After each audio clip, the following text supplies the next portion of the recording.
this next video, I'm going to talk about borders and fields. So I noticed that some of you are just making repeating patterns, and I tried to address that in your individual comments, but I just want to go over a few things here. So when I say an individual pattern, I'm seeing things that look like you have a sprig and you basically laid it out in this even pattern.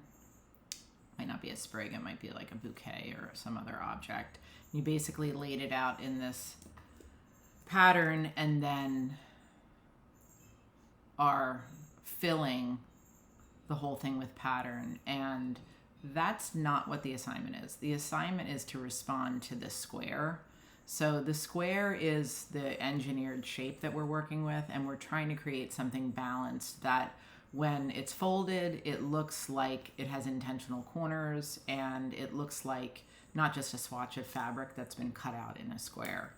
So for me, when I look at some of your patterns, I'm seeing issues with the patterning because it feels overly simplified, almost like an automated thing. We are going to talk more about pattern for the second project, but I do want to say that when you make a pattern, it's called a field when you're doing an engineered design. So the continuous pattern is basically a field of pattern that has something else going on around it, which we call a border. So if I wanted to design something that had a field like this, I would have to design it in such a way that it could fit into this square. I'm feeling like it's taking up too much space on the width for me to have a proper border around it. So just for the sake of this video, I'm gonna make it a little bit narrower so it feels like it's fitting in the center. And then the border would go around it. Now, working on a border isn't as easy as just being like, here's my border, border, border, border, border, border. It's like thinking about directionality in the same way that I was talking about it in the other videos. So instead of using that sprig, I'm going to use a really literal arrow so you can definitely see what I'm doing. So I'm going to draw like an arrow shape. Not my finest arrow, but it's just so you can see. Oops. An arrow shape. Guys, that doesn't even look like an arrow. Let's make that an arrow.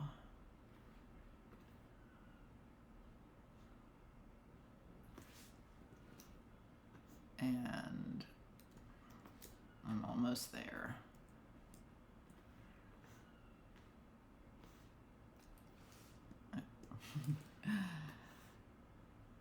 I refuse to start this video over. All right, so there's my arrow. So you can see directionality really well when I'm dealing with this arrow. I'm also going to make the center part a little less opaque and scale it down slightly so that it doesn't interfere with what I'm showing you. And while I'm at it, I may as well lock that layer so it doesn't accidentally move. All right, so this is the idea for the border. Do I want to do a border that goes around continuously?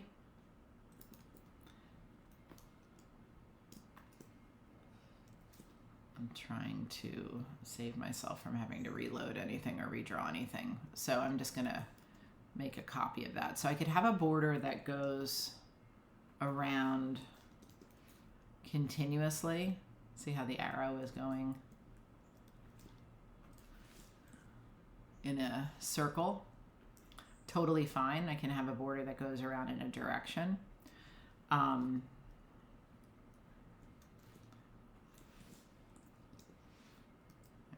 me put that into place there. So that would be border option 1. Continuous. Okay. Do I want to have a border that mirrors? So let's take something like this. I'm going to make a copy of it.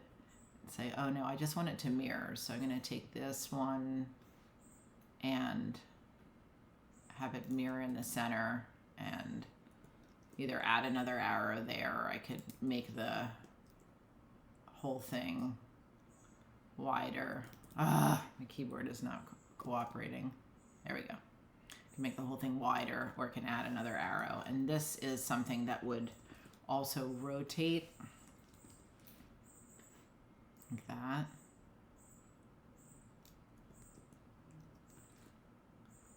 And then go over here. So look, it goes from the corner in and mirrors at the center.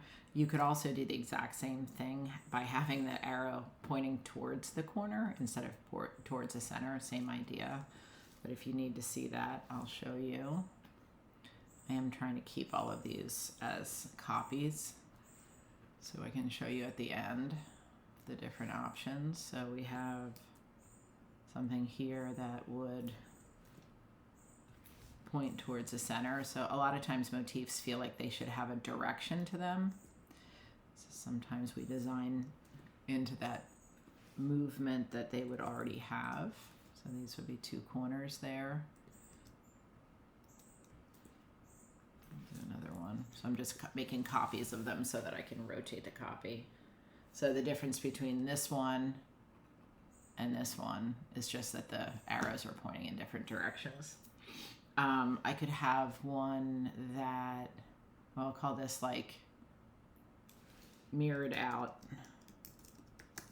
and then I'll call the other one mirrored in.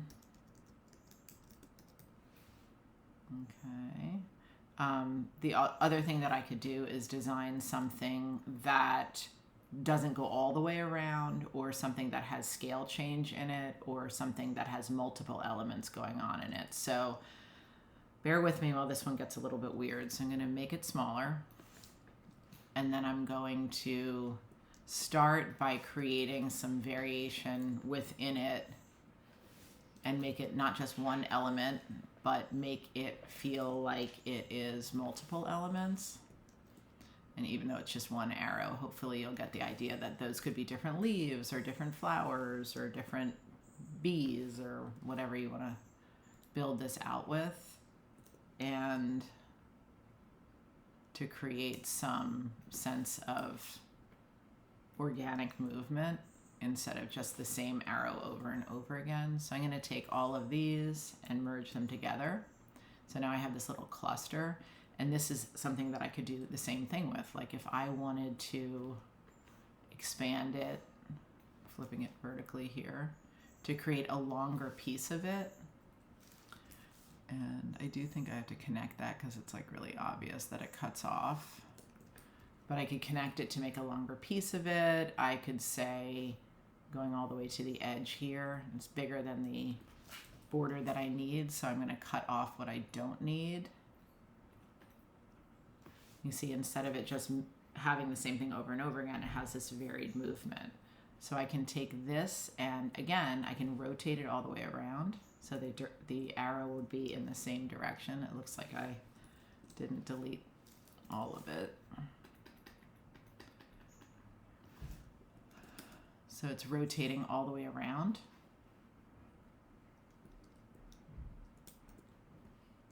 Just trying to save a copy so I don't have to redo anything. And then I can do 80, and you can see how there's this one arrow is going all the way around, but it's not actually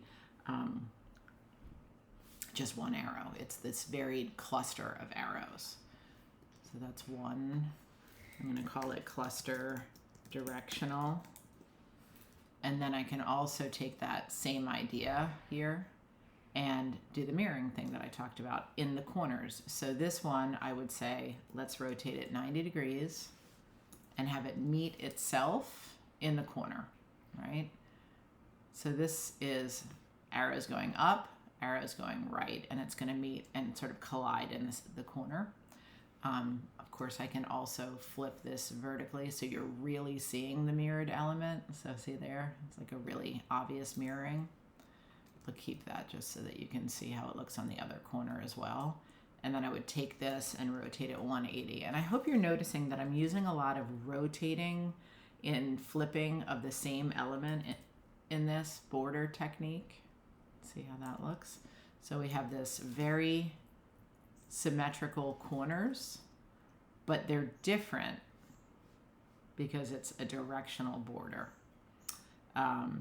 instead of just the same thing over again. So cluster.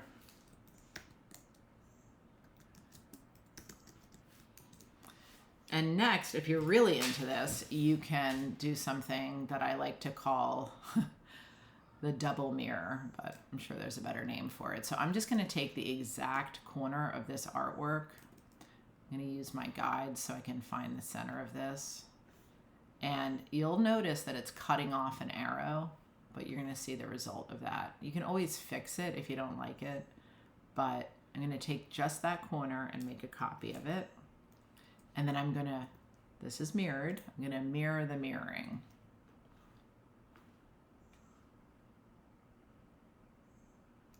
And you can see this is getting into that Rorschach looking thing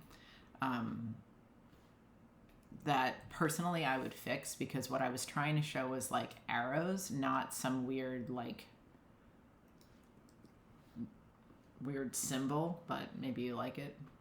And clear the guides. And then you could also do something like put something intentional here. Like I'm going to go in and design quickly something that feels like, oh yeah, I want this in the center and it's my logo or some other symbol that I want to highlight here. And for our purposes with time, I'll just put like a circle there so you can see what I'm talking about. So that could have this intentional thing. The other corner could also have that intentional thing. Like maybe I put a black circle in that corner to balance it. And then I could take this and rotate it around. So, or I can leave it asymmetrical if I want to and do a different thing in each spot. Like maybe here I do a bigger circle, and here I want to do a square and make that variation. So it's all built upon that structure of the border, but then there's no reason why I can't go in and create variation as well. So that's the last video here. I really hope that you watch them and it helps you, because I think there's some issues with rushing to this mirroring that I'd like to resolve before you get to your screen printing.